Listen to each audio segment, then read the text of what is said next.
My name is Julie, and this is the story of how my life was turned upside down, not once, but twice. I guess I should start from the beginning. I was born to loving parents, Larry and Joanna David, in a small suburban town. My dad was a journalist, and my mom worked as a nurse. We weren't rich, but we were happy. Life was pretty normal until I turned 14, and then everything changed. It was a rainy Friday evening when my parents were driving home from a dinner party. I was at home with my grandma, watching some silly cartoon when the phone rang. I'll never forget the chill that went through me when I heard my grandma crying softly in the kitchen. The next few days were a blur. They told us Mom had died instantly in the crash. Dad survived, but just barely. When I finally saw him in the hospital, he was just a shadow of the man I once knew. His legs were crushed, and the doctor said he'd never walk again. "Julie," he whispered, reaching for my hand. "I'm so sorry, sweetie. I'm so sorry." I didn't understand why he was apologizing. It wasn't his fault a drunk driver had crashed into their car. But as I got older, I realized he was sorry for what our lives had become, for the struggles we would face, for the mother I had lost, and for the father he thought he could no longer be. But my dad, Larry David, was stronger than he gave himself credit for. After he got out of the hospital and adjusted to life in a wheelchair, he threw himself into his work. He had always been a talented writer, and now he focused all his energy on his job as an editor at the city's major newspaper. As I entered my teenage years, Dad made sure I had everything I needed. He encouraged me to join clubs, make friends, and have as normal a life as possible. But the truth was, I preferred spending time with him. We watched old movies together, argued about books, and he helped me with my homework. When it was time for college, Dad insisted that I go away to school. "You need to spread your wings, kiddo," he said. "Don't worry about me, I'll be fine." I was hesitant, but I knew he was right, so I went off to college. I went to the State University of New York and studied accounting. That's where I met Emma, who became my best friend. Through Emma, I met her second cousin, Paul. Paul was kind and funny, and he didn't flinch when I told him about my dad. In fact, the first time he met Dad, they got along right away, bonding over their shared love of classic rock. Later, Paul told me, "Your dad is cool, and you're amazing for taking care of him all these years." I tried to play it off, but inside I was glowing. For the first time since the accident, I felt like maybe, just maybe, I could have a normal life, a life with love, laughter, and even a family of my own someday. After graduation, things started to fall into place like a puzzle. I got a job at the local tax service, and Paul started working as a long-haul truck driver. We dated for 4 years before he proposed to me on a crisp autumn evening in the park where we had our first date. I was thrilled, but there was one thing I needed to make clear. "Yes, Paul, but I can't leave my dad. He needs me."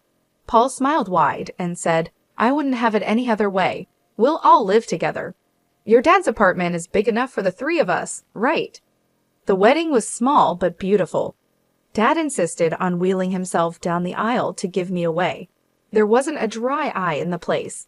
As I stood there, holding Paul's hand, I felt like I was living a fairy tale.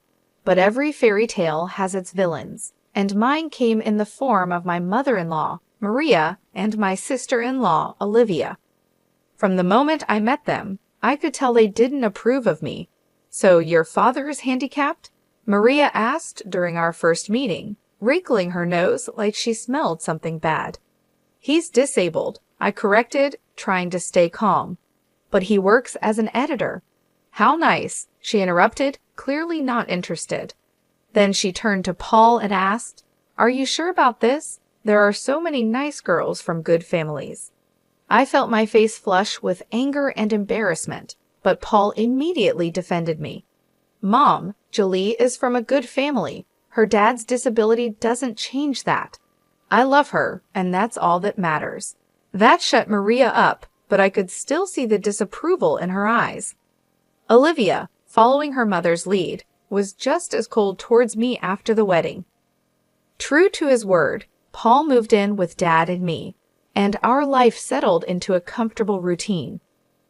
I'd go to work at the tax office, while Paul was on the road for days at a time. When he was home, we'd all have dinner together. But whenever Maria and Olivia visited, the atmosphere in our home changed. They acted like they owned the place, barely acknowledging Dad's presence. Once, I overheard Maria whispering to Olivia, "It's a shame.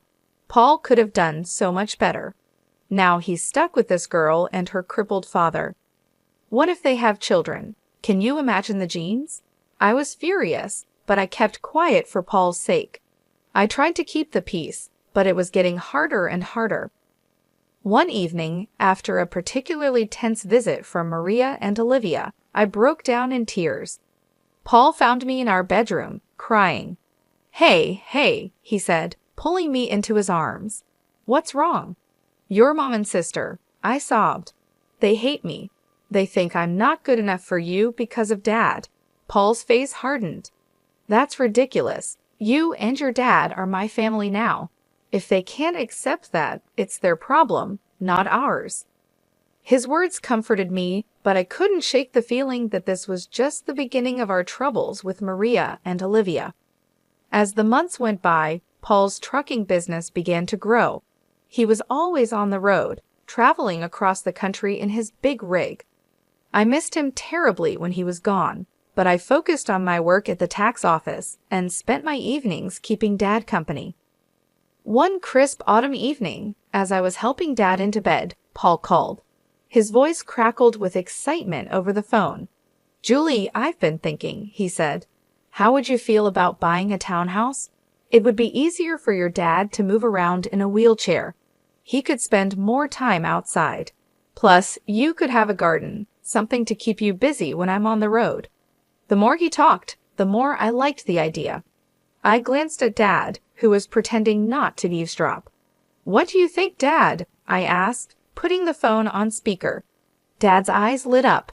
"A garden would be nice," he admitted, "and it would be easier to get outside." That settled it. Over the next few weeks, we threw ourselves into house hunting.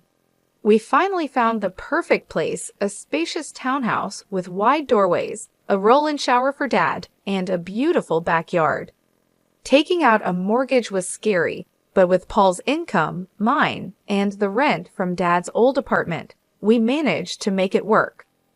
We moved in on a sunny Sunday in spring, and I'll never forget the look on Dad's face as he wheeled himself out onto our new patio. "This is perfect, sweetie," he said, his eyes misty. "Thank you." We spent the next few months settling in and making the place our own. I planted a small vegetable garden, and Dad would sit outside for hours, enjoying the sunshine and fresh air. It was peaceful, almost perfect. Then we decided to have a housewarming party. We invited friends, colleagues, and yes, even Maria and Olivia. The party was in full swing when they showed up, fashionably late as usual. They walked in, looking around with barely hidden envy. As we walked through the house, I could see Maria thinking about something. When we reached the master bedroom, she turned to me with a sly smile. "You know, Julie," she said quietly, "this would be perfect for Paul and me. Why don't you send your father to a nursing home? Then I could move in here." I felt like I'd been slapped. "Excuse me," I managed to say. "Oh, don't look so shocked," Maria continued. "Your father isn't well. He's not a whole person anymore, is he? He doesn't need all this luxury. A nursing home would be more than enough for someone in his condition." Before I could respond, Maria marched out to the patio where Dad was talking with some guests. To my horror, she grabbed the handles of his wheelchair and started pushing him toward the driveway. "Maria!" I shouted, running after her. "What are you doing?" "If he won't go to a nursing home, he can stay outside," she sneered. "That's what you wanted, isn't it? For him to be outdoors?" I was shaking with rage and disbelief. Thankfully, Paul heard the commotion and came running.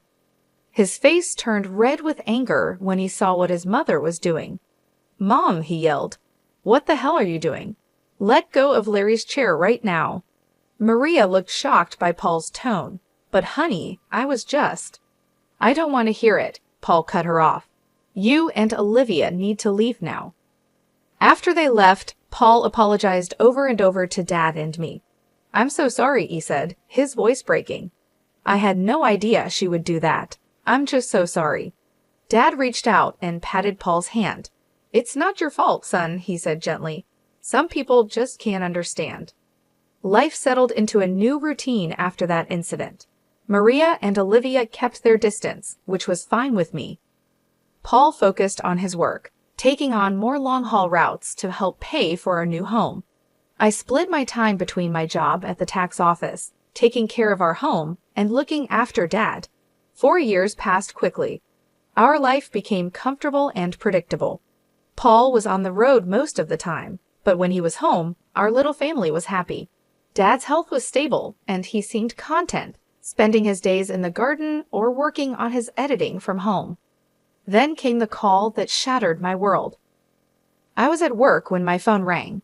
A man's unfamiliar voice greeted me, Mrs. Walker, this is Officer Andrew from the Highway Patrol. My heart sank. Yes, I barely managed to say. I'm sorry to inform you that your husband, Paul Walker, has been in a serious accident. The rest of the conversation was a blur.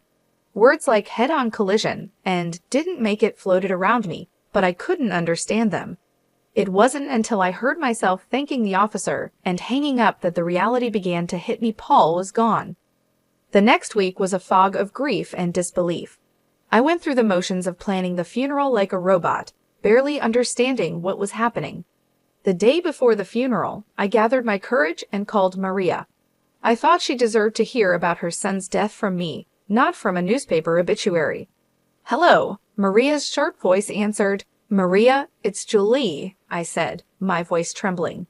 It's about Paul. He's gone. There was an accident. There was silence on the other end of the line, and then, to my shock, Maria's voice came back, dripping with anger. This is your fault, she hissed. You made him work so hard, driving that truck to pay for your fancy house. You killed my son. I was stunned. Maria, that's not, save it, she snapped. I expect you to give him the best funeral money can buy, but don't expect a penny from us. You made your bed, now lie in it. The line went dead. I stood there, phone in hand, tears streaming down my face. How could she be so cruel? How could she blame me for this? The day of Paul's funeral was gray and rainy, matching my mood perfectly. The church was full. Paul was well liked in the community, and it seemed like half the town had come to pay their respects. After the service, as people passed by to offer their condolences, I noticed that Paul's mother and sister were nowhere to be seen. They hadn't even bothered to show up for their own son and brother's funeral. Dad reached out and squeezed my hand. It's their loss, sweetie. We're family, and we'll get through this together. As we pulled into our driveway, something seemed off. The lights were on in the house, which was strange because I was sure I had turned everything off before we left. Did you leave any lights on, Dad? I asked, frowning. He shook his head. No, I don't think so. As we got closer, I noticed movement inside the house. My heart started pounding. Were we being robbed on the day of Paul's funeral? I quickly helped Dad out of the car and into his wheelchair, my mind racing. Should I call the police? But as we approached the front door, I heard familiar voices inside. A chill ran down my spine as I recognized them. I pushed open the door to find Maria and Olivia in our living room, surrounded by boxes and pieces of furniture. What the hell is going on here? I demanded, my grief momentarily forgotten in the face of this outrageous intrusion. Maria turned to me, her face a mask of fake sympathy. Oh, Julie dear, we're just helping you pack up. After all, you can't possibly afford to keep this place now that Paul is gone. I was speechless. Olivia added, her voice sickeningly sweet, don't worry, you can go back to your father's apartment. It's cozy. I could feel the anger building inside me. Get out, I said, my voice low and dangerous. Get out of my house right now. Maria had the nerve to look offended. This house belongs to us now. All of Paul's property does. We're his family after all. Like hell you are, I exploded. Where were you today? At his funeral? Oh, that's right, you couldn't be bothered to show up. Maria waved her hand dismissively. We were busy making arrangements. Now be a good girl and start packing. We'll meet you out by tomorrow. I couldn't believe what I was hearing. These women hadn't shed a tear for Paul, hadn't even attended his funeral, and now they were trying to kick us out of our home. I'm calling the police, I said, pulling out my phone. Maria and Olivia exchanged worried looks. They clearly hadn't expected me to fight back. Now, Julie, Maria began, but I cut her off. No, you have exactly 10 minutes to get out of my house before I call the cops. This is my home. Paul and I bought it together. You have no right to be here. Maybe it was the steel in my voice or the fire in my eyes, but Maria and Olivia finally realized they had gone too far. They gathered their things and left, but not before Maria turned to me with a sneer. This isn't over, Julie. You'll be hearing from our lawyers. The days after Paul's funeral were a blur of grief, anxiety, and paperwork. I threw myself into sorting out Paul's affairs, partly to keep busy and partly out of fear that Maria and Olivia would try to take what wasn't theirs. A week after the funeral, I received a call from a local law firm. My heart pounded as I answered the call, afraid it was Maria, following through on her threat of legal action. Mrs. Walker, a crisp, professional voice asked. This is Scott Thompson from Thompson and Partners. I'm calling about your late husband's will. I felt a small flicker of hope. His will? I didn't know he had one. Yes, ma'am. Mr. Walker came to see us about 5 months ago. He asked that we contact you in the event of his passing. I scheduled an appointment for the next day, my mind spinning. Why hadn't Paul told me about this? What did it mean? The next morning, I wheeled Dad into Mr. Thompson's office. The lawyer greeted us warmly, his kind eyes crinkling at the corners. Mrs. Walker, Mr. David, thank you for coming in, he said, gesturing for us to sit near his desk. I'm sorry for your loss. Mr. Thompson opened a file on his desk. Now, as I mentioned on the phone, your husband came to see us to draft his will. He was very clear about his wishes. I held my breath as Mr. Thompson began to read. I, Paul Walker, being of sound mind, do hereby leave all my worldly possessions to my beloved wife, Julie Walker. I gasped, and Dad's grip on my hand tightened. Mr. Thompson continued, this includes our home, my truck, and all our savings. It is my wish that Julie use these resources to care for herself and her father, Larry David, whom I have come to love as my own. Tears streamed down my face. Even from beyond the grave, Paul was taking care of us. There's more, Mr. Thompson said gently. Mr. Walker left a letter for you. He handed me an envelope. With shaking hands, I opened it and began to read. My dearest Julie, if you're reading this, it means I'm gone. I'm so sorry for leaving you and Larry. Please know that you two are the best thing that ever happened to me. I made this will because I know how my mother and sister can be. I didn't want to worry you, but I needed to make sure you and Larry were protected if anything happened to me. You're my real family, Julie, you and Larry, not them. Take care of each other, live your lives to the fullest, and know that I'll always be watching over you. All my love, Paul. I clutched the letter to my chest, sobbing. Dad was crying too, his weathered hand patting my arm. Mr. Thompson gave us a moment before speaking again. Mrs. Walker, there's one more thing. Your husband's truck was insured. Given the circumstances of the accident, the insurance company will be paying out the full value of the policy. I looked up, sniffling, and asked, what does that mean? Mr. Thompson gave me a small smile and said, it means you'll be receiving a large sum of money, enough to pay off your mortgage and more. As we left the lawyer's office, I felt like a weight had been lifted from my shoulders. We were going to be okay. Paul had made sure of it. As we pulled into our driveway, I noticed a familiar car parked on the street. My heart sank as I recognized Maria's sleek sedan. Oh no, I muttered, what now? Sure enough, Maria and Olivia were waiting on our front porch. But this time, I wasn't afraid. I had Paul's letter in my pocket and the strength of his love in my heart. Julie, Maria began as we approached, her voice sickly sweet. We need to talk about Paul's estate. I stood tall, looking her straight in the eye. No, Maria, we don't. Paul left everything to me. It's all legal and official. And do you want to know why? Because we were his real family, not you. Now please leave your trespassing on my property. For once, Maria was speechless. Olivia tugged at her arm, whispering urgently. With one last venomous glare, they got in their car and drove away. The weeks after our meeting with the lawyer were busy. I threw myself into settling Paul's affairs, grateful for the distraction from my grief. The insurance payout came through, and just as Mr. Thompson had said, it was enough to pay off our mortgage with plenty left over. One afternoon, as I was going through Paul's desk, I found a small notebook. Curious, I opened it and saw pages filled with his messy handwriting. It was a journal of sorts, full of his thoughts and plans for our future. Thinking about starting a college fund for our future kids, one entry read, "Want to make sure they have the best start in life." My heart clenched.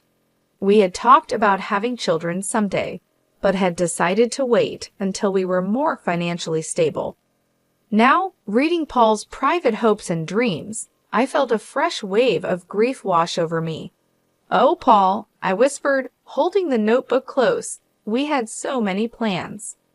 That night, I tossed and turned, unable to sleep. My mind kept drifting to the journal, to the future we'd never have. When I finally drifted off, I dreamed of Paul. He was smiling, holding out his hand to me. "It's okay, Julie," he said in my dream. "Everything's going to be all right." I woke up the next morning feeling different. I couldn't quite figure out what it was, but something had changed. As I got ready for work, a wave of nausea hit me, and I barely made it to the bathroom in time. The morning sickness didn't go away in the days that followed. At first, I thought it was just stress and grief, but a small voice in the back of my mind suggested something else. After a week of this, I found myself in the pharmacy, staring at pregnancy tests. With trembling hands, I bought one and hurried home. The 5 minutes I waited for the result felt like the longest of my life. When I finally looked at the test, there were 2 clear blue lines. I sank to the bathroom floor, overwhelmed by a mix of emotions: joy, fear, grief, and hope all swirling together. "Julie," Dad's voice came through the door. "Everything okay in there?" I opened the door, tears streaming down my face. Dad's expression changed from concern to alarm. "What's wrong, sweetie?" he asked. I held up the test, my hand shaking. "I'm pregnant, Dad." I fell into his arms, sobbing. He held me, stroking my hair like he used to when I was a little girl. "It's okay," he murmured. "It's going to be okay. You're not alone, Julie. And this baby is a gift, a piece of Paul that will live on." His words hit me deeply.